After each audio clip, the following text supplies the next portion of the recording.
Bismillah ar-Rahman ar-Rahim. Sous la présidence de son Excellence, M. Ismaïl Omar Guelleh, président de la République, chef de gouvernement, a eu lieu ce mardi 26 septembre 2023 la 13e séance du Conseil des ministres. Ont été examinés et approuvés les textes suivants. Première question. Ministère de la Ville, de l'Urbanisme et de l'Habitat. Projet de loi portant approbation des comptes financiers de la société immobilière et aménagement foncier pour les exercices 2018, 2019, 2020, 2021, 2022.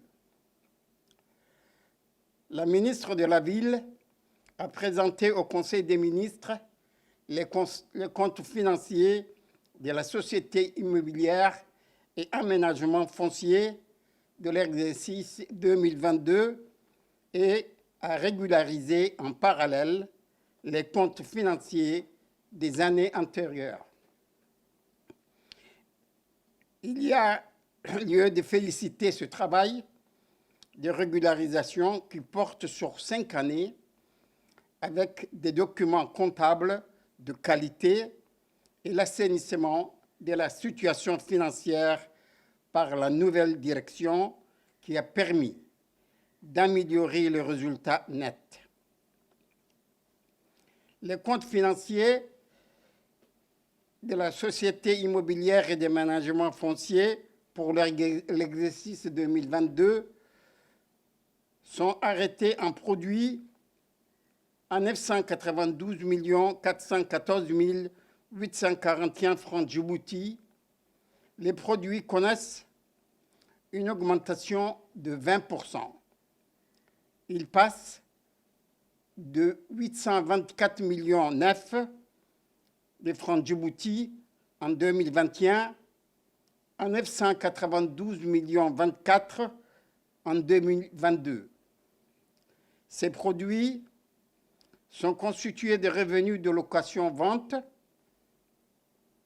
de vente des parcelles viabilisées. Entre 2018 et 2022, le résultat net de la société s'est nettement amélioré, passant d'un déficit de 557 millions en 2018 à 214 millions en 2022. Cette progression est due en grande partie à la vente des parcelles de Hodan 1, 2 et de Nagad. Les charges d'exploitation, dont la masse salariale et d'autres charges opérationnelles, représentaient 84% des dépenses totales en 2022, contre 71% en 2018. Les charges foncières, quant à elles, ont diminué, représentant 18% en 2022 contre 29% en 2018, grâce à une restructuration des dettes auprès des banques. Les emprunts et dettes assimilées de la société ont diminué de 13%, passant de 15 milliards 14 en 2018 à 13 milliards 22 en 2022. Ces dettes englobent principalement celles contractées auprès de l'État et des bailleurs internationaux. Au cours de ces exercices, il ressort que l'établissement a procédé à un certain nombre de retraitements du bilan en réalisant une réévaluation de ses actifs et une correction du montant des immobilisations financières. Deuxième question. Présidence de la République.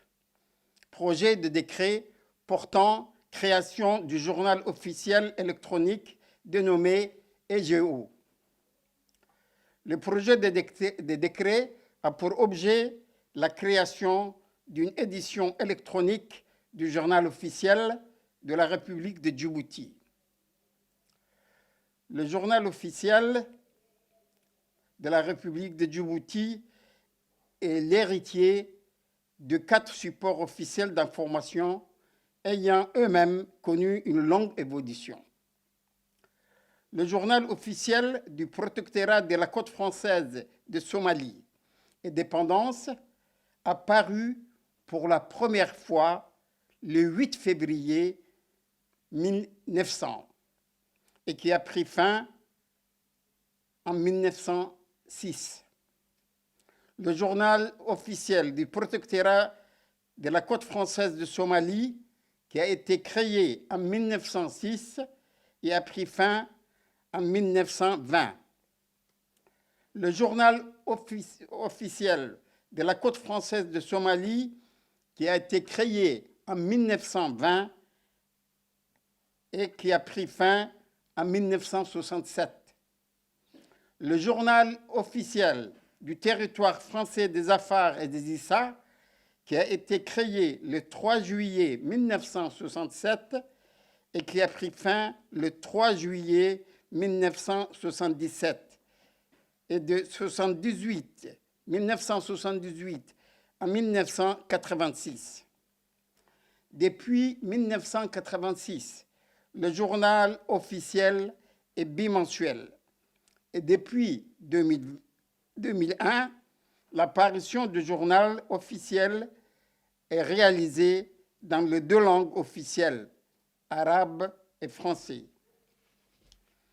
L'apparition de ces 4 journaux officiels était mensuelle depuis 1900 à 1985 et bimensuelle depuis 1986 jusqu'à nos jours. Depuis 2001, l'apparition du journal officiel s'est faite aussi en langue arabe. Les finalités attendues de la plateforme visent notamment à contribuer à un meilleur accès à l'information juridique des textes législatifs et réglementaires en vigueur et la conservation nationale en matière d'archives, sans oublier un gain de temps et de papier considérable. C'est dans ce cadre que le présent projet de décret s'inscrit. Il s'agit d'une plateforme électronique dans laquelle seront publiés les lois, les décrets, les arrêtés, les actes administratifs et avis divers. La publication des textes juridiques et réglementaires ainsi que les actes administratifs est assurée dans des conditions de nature à garantir leur authenticité. Enfin, cette initiative du journal officiel numérisé s'inscrit dans le cadre de l'amélioration de la qualité de la loi, et plus particulièrement de donner la possibilité d'une diffusion quasi instantanée de la règle de droit et de sa consultation à tout moment, en tout point du territoire et au-delà de nos frontières, afin de rapprocher l'administration des administrés. Troisième question. Ministère des Affaires musulmanes et des biens Waqf. Projet portant nomination des membres du conseil d'administration de l'Institut Al-Wasatiyya et la culture des paix. Le présent projet de décret vise à désigner les membres du conseil d'administration de l'Institut Al-Wasatiyya et la culture des paix conformément à ses dispositions statutaires. L'Institut a pour mission d'optimiser les compétences au sein du corps religieux en mettant en œuvre des programmes de formation initiale et continue au profit des imams et des prédicateurs. L'adoption du projet de décret vise à compléter le cadre institutionnel de cette structure. Question numéro 4. Ministère de la Jeunesse et de la Culture. Projet de décret instituant le Salon du Livre de Djibouti et fixant les modalités de son organisation. Le projet du décret institue le Salon du Livre de Djibouti, qui est un projet qui participe à la nouvelle dynamique africaine et son rayonnement littéraire consistant à adopter dans l'agenda culturel national une manifestation annuelle de promotion du livre dans toutes ses dimensions et sa diversité linguistique. Les objectifs du Salon du Livre sont, en outre, d'être un espace ouvert d'expérience et d'expertise entre tous les acteurs de la chaîne du livre. 2. D'être un moment propice à la promotion de la culture, de la lecture, de l'écriture et au développement de l'industrie du livre et de l'édition. 3. De valoriser le patrimoine documentaire national.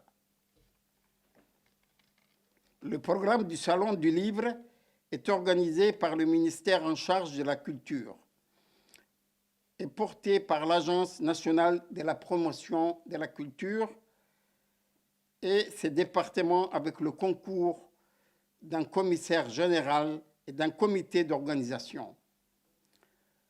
Le projet de décret définit les modalités de fonctionnement et d'organisation du Salon du Livre.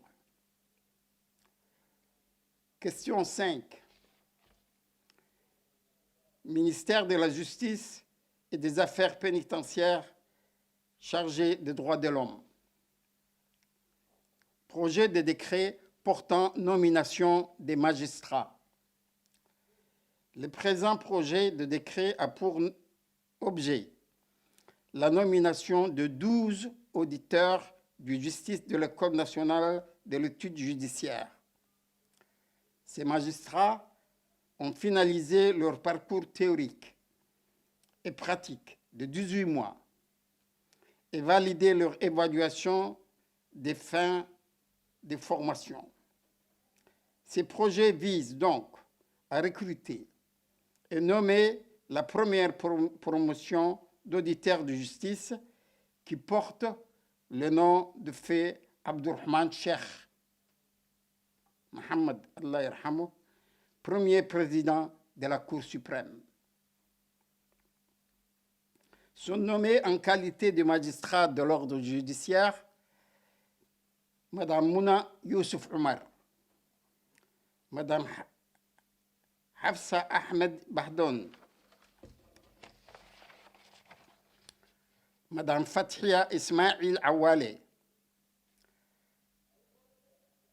Madame Mathilda Mugib Nasser, Madame Nasteho Bouni Abdi, Madame Anissa Cheikh Ibrahim, Madame Hamza Barre Adan, Monsieur Saad Ismail Omar, Madame Hibo Ali Mohamed, Madame Marianne Mahmoud Hadji Ali, Monsieur Yassine Sel El-Tiré, Madame Mariam Ayfarah Sharif. Question numéro 6. Ministère du Travail chargé de la formalisation et de la protection. Projet de décret portant nomination. Sont nommés Dr Saleh Benoïta Tourab, conseiller technique du ministre de la Santé. Dr Omar Mahmoud Ismail, directeur général du centre hospitalier universitaire. Monsieur Mohamed Ali Mohamed, secrétaire général du ministère de la Santé. Dr Hassan Abdurrahman Elmi, directeur général du centre d'achat des médicaments et des matériels essentiels. Madame Zahra Moussabou, directrice générale de l'offre de soins du ministère de la Santé. Madame Ni'ma Moussa Ali, directrice de l'organe de gestion des portefeuilles des projets du ministère de la Santé. Monsieur Barré Mohamed Barré, directeur général des ressources humaines, financières et de la formation du ministère de la Santé. Communication. Le Premier ministre a fait un compte-rendu sur sa visite officielle à La Havane et sa participation au sommet du groupe G77 plus Chine qui s'est tenu du 11 au 16 septembre 2023. À l'issue de la visite officielle, le Premier ministre djiboutien a eu des entretiens avec son homologue cubain et le président de l'Assemblée nationale, ainsi que le chef du département des relations extérieures du Parti communiste de Cuba. Les discussions ont essentiellement porté sur les relations de coopération bilatérale qui touchent tous les secteurs, notamment la santé, les sports, l'éducation et l'agriculture. Le ministre de la Défense chargé des relations avec le Parlement a fait un compte-rendu sur la première visite du secrétaire d'État américain à la Défense,